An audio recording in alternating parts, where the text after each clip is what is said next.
Entonces vemos que finalmente la palabra ahí en griego menó, meñó, tiene que ver con una de las ideas centrales de Juan, que es permanecer, ¿no es cierto?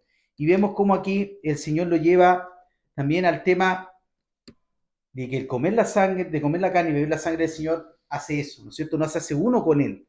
Como el Padre, me envió el Padre viviente y yo vivo en el Padre, asimismo el que me come, Él también vivirá en mí. Jesús introduce una comparación sorprendente. Así como el Hijo tiene vida perfecta, comunión y en comunión perfecta con el Padre, el creyente tiene vida perfecta y dependencia y comunión con el Hijo. Es una relación compartida, no simplemente obediencia. Está bien que la obediencia es parte fundamental de lo que tenemos, pero somos coherederos con el Señor por medio de su sacrificio. Versículo 58, este es el pan que descendió del cielo, no como vuestros padres que comieron el maná y murieron. El que come este pan vivirá eternamente. Jesús vuelve al tema inicial y nos muestra que el maná, ¿no es cierto?, sostuvo la vida física de esta gente en Israel por un día, está bien, pero Cristo es el que derrotó definitivamente a la muerte. Y vamos viendo cómo el versículo 59 ya empieza a cerrar todo este discurso que tiene que ver con el pan de vida. Y nos dice, todo esto fue enseñado en la sinagoga de Capernaum. Eh, Entendemos que finalmente los discípulos hicieron muy bien esto también, reflejado en el libro de los Hechos, tanto Pedro como Pablo, que ellos para el mensaje siempre iban a los lugares y primero iban a la sinagoga, presentaban el mensaje del Señor y si es que ahí eran, ¿no es cierto?, echados, expulsados, iban a los gentiles, pero empezaban por ese lado. Eh, Súper llamativo que ellos hicieron la misma forma como lo hizo el Señor. El Señor siempre exponía en la sinagoga, no eran conversaciones privadas, sino que eran enseñanzas públicas. Y hay que entender que la sinagoga era un lugar político, ¿no es cierto?, económico y social. Convergía toda la sociedad israelita, por así decirlo, judía, en ese lugar. Por tanto, ser expulsado de la sinagoga era perderlo todo. Lo hablábamos también eso en los estudios anteriores. Versículos del 60 al 63.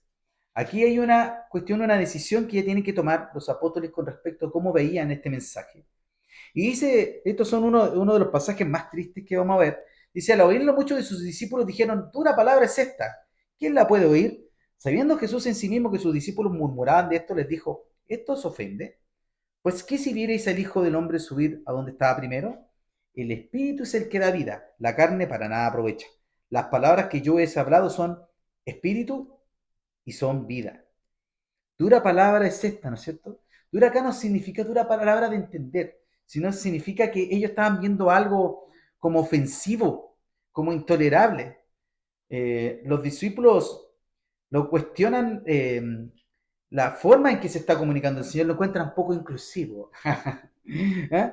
Cuestionan la aceptabilidad del mensaje, no cuestionan su inteligencia, cuestionan que la forma como está presentando el mensaje. Lo hablábamos recién, el tema del canibalismo, el tema de lo que tenía que ver con beber sangre, eran herejías, ¿no es cierto? Pero vemos aquí que el Señor conocía sus murmuraciones, tal como ocurrió de nuevo en el desierto con Israel, increíble como Juan siempre nos lleva a través de la Biblia. Y acá podemos ver que eso pasó en Éxodo 16, ¿no es cierto? Números 14, así como Israel murmuró contra Moisés, ahora murmuraban contra el verdadero pan. Así como ellos pidieron maná murmurando, lo hicieron también en esa época sus discípulos. No dicen que son personas que no andaban con el Señor, no dicen que son la muchedumbre, no dicen que son el gentío, sino que eran discípulos del Señor. Y vemos que muchos de ellos volvieron atrás. Llamativo. Estando en el encuentro con la gracia misma, después decidieron eh, personalmente tomar un paso hacia atrás. Vamos a dejar ahí nomás. Y el Señor les dice, ¿y qué si viene el Hijo del Hombre subir donde estaba primero? Ya, ¿qué quieren? ¿Quieren que vaya y les muestre dónde estaba primero? Eso es lo que quiere decir el Señor, nuevamente reafirmando su preexistencia. El Señor les muestra y también después les confirma que su ascensión va a venir pronto. Recuerdan que los ángeles dicen así, ¿por qué miran al cielo? Este mismo que subió a sí mismo descenderá. Lo vemos como Juan después se lo presenta también como el Señor lo habla en Juan 17, cuando dice, Padre, glorifícame al lado tuyo con aquella gloria que tuve antes de que el mundo fuese, o lo que vimos en Juan del 1 al 3, en el principio era el verbo, el verbo era con Dios y el verbo era Dios, o Juan 8:58 que lo vamos a ver un poquito más adelante, que aquí ya los fariseos se chorean y toman piedras para apedrear al Señor, cuando el Señor le dice, de cierto os digo que antes que fuese Abraham, yo soy. Y ahí también va el ego y mí. Yo soy el que soy. Es como, ahí ya los fariseos tomaron, ¿no es cierto?, las piedras para pedir. Lo vamos a ver ya pronto, en el próximo, en dos capítulos más. Versículo 63, ¿no es cierto? El Espíritu es el que da vida. Jesús no está hablando de que se coman al Señor físicamente, no está hablando de canibalismo, no está hablando de beber sangre, está hablando de la esencia clara de lo que tenía que ver con el Cordero Pascual, de lo que era su carne, de su sacrificio, de su sangre, de ponerla en sí mismo, de tomarla en este acto también que iba en el dindén de las puertas para que el ángel de la muerte no pasara por ahí, ¿no es cierto? Y salvara, digamos, al primogénito de esa casa. El Señor le estaba mostrando una analogía completa, llevándolos a una terapia de shock, por así decirlo, con cuestiones que para ellos sonaban fuertes, pero que buscaba su atención, el traerlos, ¿no es cierto?, como al momento de entender lo que él estaba diciendo, que pudiesen poner atención en la palabra final, lo que el Señor quería decir, que finalmente tenía que ver con la vida eterna, con su sacrificio perfecto. Pero los discípulos, en este caso, lo tomaron como una ofensa al pueblo de Israel. Y como muchos de ahí quizás no pudieron soltar esa parte. ¿Dónde fue escrito esto? Dijimos, ¿dónde fue narrado? En la sinagoga de Capernaum. Entonces, ¿qué le pasó a estos judíos discípulos del Señor al ver en el momento, en la sinagoga, ¿no es cierto?, que los principales no iban a permitir esa herejía, decidieron dejar al Señor y quedarse con lo que conocían. Es aquí donde se han vuelto la chaqueta. Todo esto que habían seguido al Señor, todo esto que habían seguido al Señor por las multitudes, que lo habían venido del otro lado ¿no es cierto?, del mar para venir y que se habían dado cuenta que el Señor no había subido en la barca, se habían dado cuenta que había habido un milagro ahí entre medio, cómo es que llegó hasta acá, cómo llegaste hasta acá, Señor. Le dijeron en los versículos anteriores más. Aquí ellos insisten en querer llevarlo, aquí empieza el camino, ¿no es cierto?, de llevar a Jesucristo a la cruz. El Señor les dice, ¿no es cierto?, que esto es espiritual y ellos no lo entienden. Y en el versículo 64-65 dice, pero hay algunos de vosotros que no creen, porque Jesús ya sabía, ¿no es cierto?, desde el principio. A mí me gustó mucho y una vez tuve que eh, corregir a un amigo pastor en esto, me tocó hacerlo, porque el amigo pastor mío, bien amigo, muy amigo mío, cometió un error de que había una idea en un tiempo que estuvo de moda, esto tuvo sido por allá por el 2009, 2010, que Judas era el mejor amigo del Señor. Y hay un predicador medio chantilly que andaba con esto de moda, y él lo tomó y lo enseñó y me acuerdo, en un estudio de jóvenes donde yo participaba, y justo nos tocó ir juntos, nos tocaba ir a la misma dirección, entonces me dijo, yo te llevo, siempre hemos tenido mucha afinidad, y yo le dije, ¿sabes qué, pastor? Tengo que hacerte un alcance. Lo que dijiste no es verídico. Que en este caso Judas era el mejor amigo del Señor y por eso el Señor se sintió traicionado, etcétera, etcétera. Le dije, la escritura nos muestra claramente, tanto en Lucas como en Juan, que el Señor sabía claramente que él lo iba a traicionar. Por tanto, eso no fue así. No fue que el Señor se sintió, ¡oh, eras tú, Judas, cualquier otro menos tú! Ah, no. Entonces, ojo, a veces cuando las cuestiones, enseñanzas suenan muy lindas, pasa mucho en el mundo neopentecostal, que toman muchas cuestiones muy lindas, así como que las adornan y las llevan, las sacan de contexto increíble y generan una historia súper emocional para que las personas lleguen como al punto, oh, el pobre señor se sintió traicionado, yo también puedo ser un traidor, quizás hoy día soy el mejor amigo del Señor, pero mañana lo voy a traicionar. Esas cuestiones no existen, no están en la escritura, ¿ya? Y hay que entender que estas cuestiones pasan siempre. El otro día me pasó con una persona que le gusta hacer videos como narrativo, y que siempre cuesta, oh, no saben con lo que me acabo de encontrar hoy día en la escritura, el Señor me habló, y todas esas cuestiones. Yo cuando alguien dice el Señor me habló, yo digo, ya empezamos medio raro. El Señor me dijo, ¿ah? Y sentí por el Espíritu Santo decirles a ustedes esto, ya empiezo ahí como varias red flags. Y no es que no crea que el Señor no pueda hablarnos, ¿sabes? Yo creo que el Señor puede hablarnos de manera audible. Yo no creo que el Señor el mismo de ayer, de hoy y por los siglos va a ser el mismo. Pero más que todo, cuando ya uno empieza con esta red flag, viene la idea. El hermano acá habló del paralítico de Bethesda, y que cuando el Señor le pregunta, ¿quieres ser sano? Que él dijo que el paralítico de Bethesda había dudado de ser sano porque quizá se había acomodado su manera de vivir y como él pedía limosna, eso ya se había transformado en sus medios de ingresos. Por tanto, que había una comodidad en medio de ese dolor. Él estaba cómodo. Y quizás por eso el Señor le preguntó, ¿quieres ser sano? Sí, viejo, leíste el pasaje completo. ¿Qué le responde el paralítico de Bethesda? Nosotros lo vimos hace poquito atrás. Es que cuando viene el ángel y mueve el agua, nadie me lleva. Y lo contestó directamente. Así que cuando voy, intento llegar, alguien llega antes que yo. ¿Qué pasa? El Señor, ¿por qué se lo confronta y le dice eso?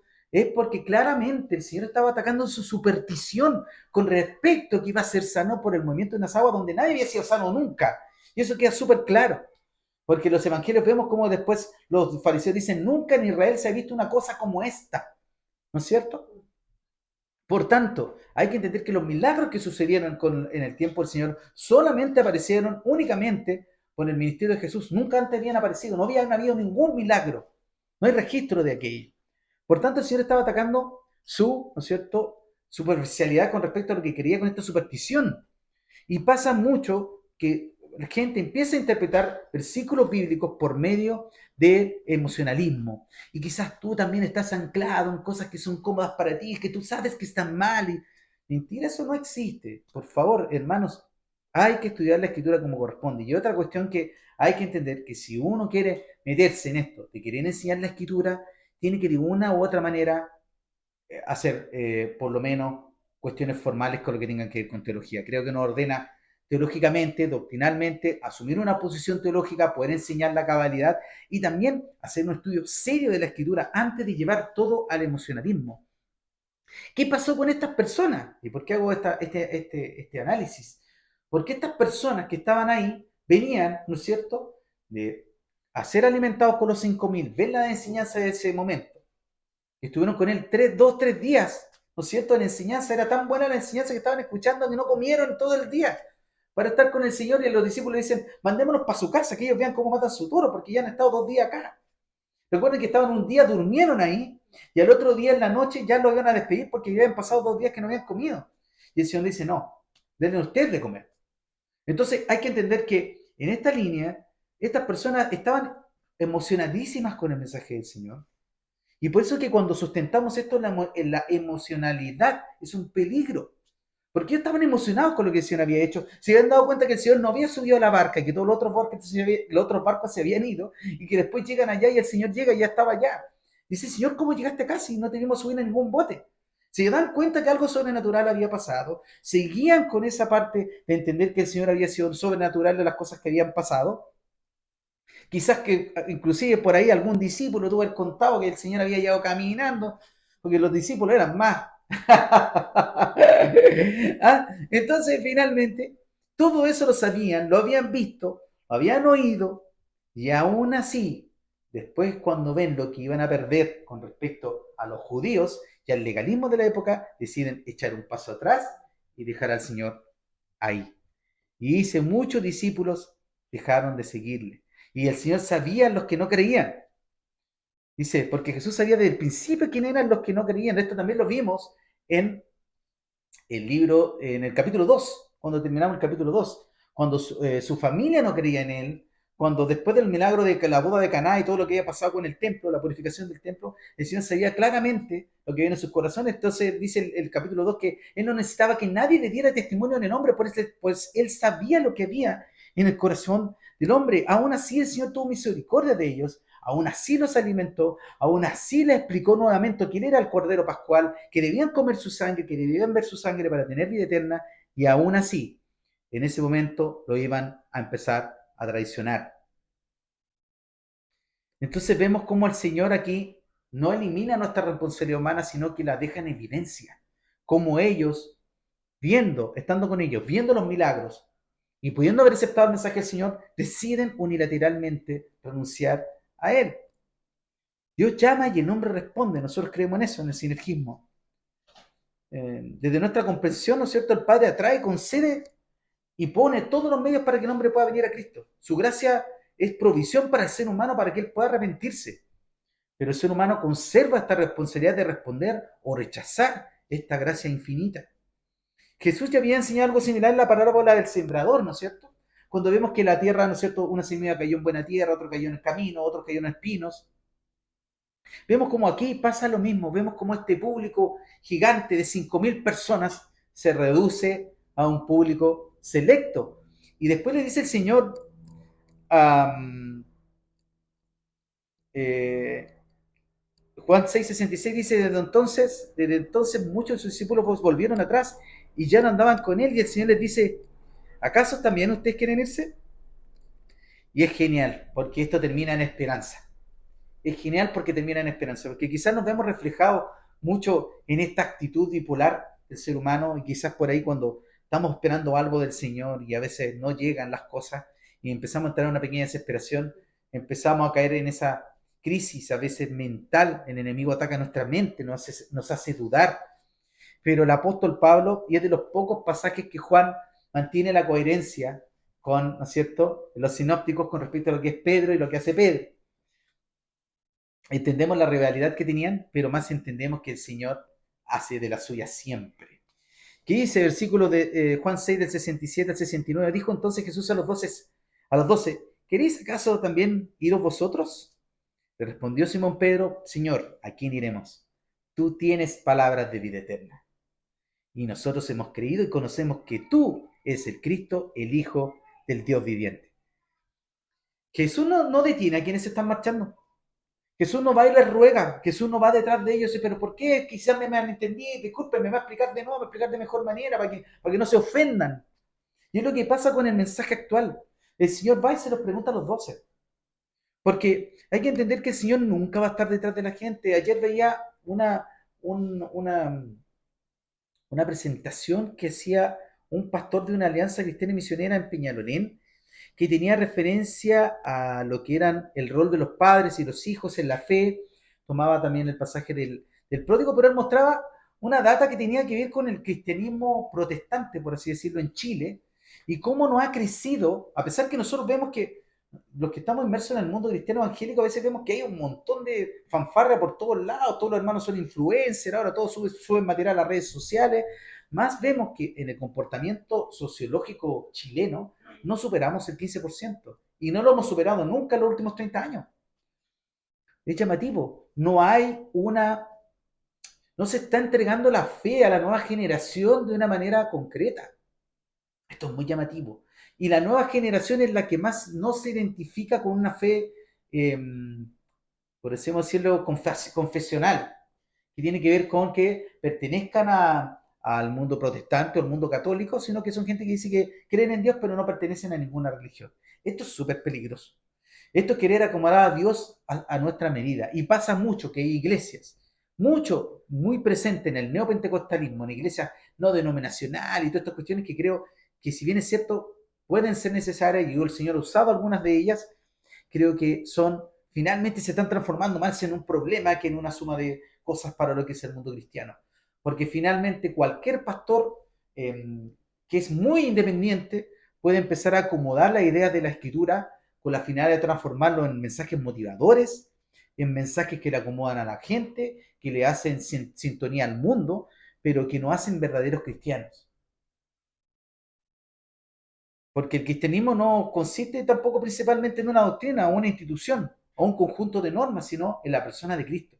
Y el mensaje de Cristo es el que tenemos que hacer, ¿no es cierto? Como dijo el apóstol Pablo, porque no he venido con ustedes con fábulas, con vanas palabrerías, sino que he presentado a Cristo y a Él crucificado.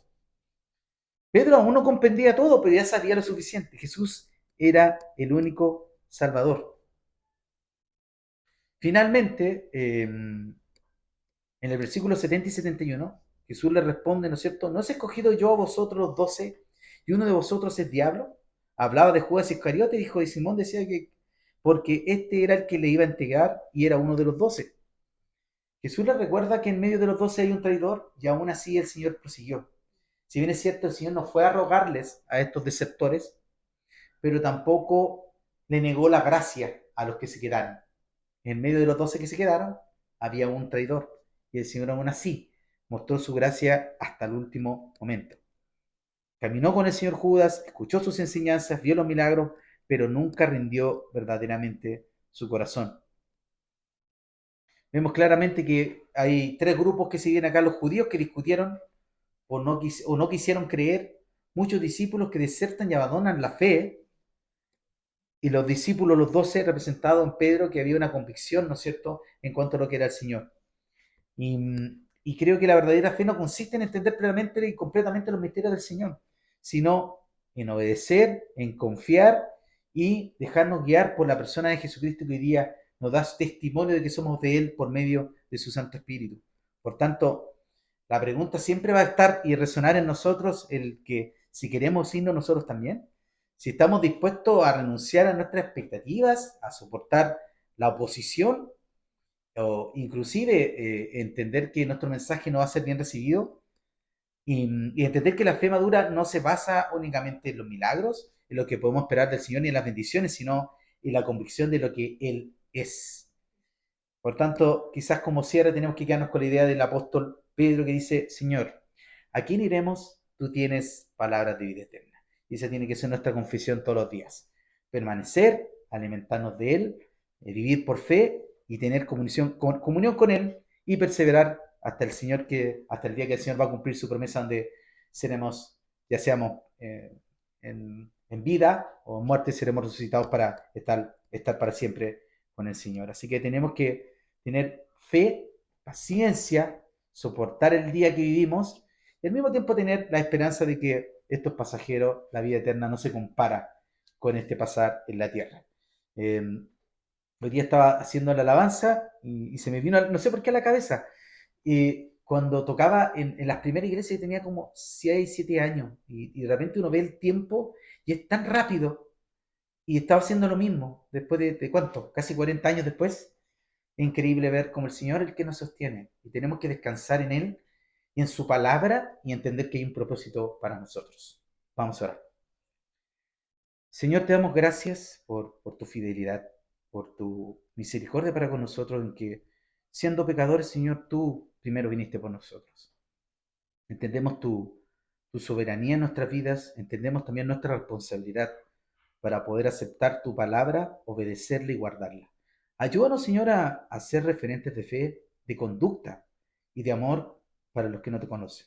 Te necesitamos, Señor, cada día y ayúdanos a no olvidar lo que has hecho por nosotros. Te lo pedimos en el nombre de Jesús.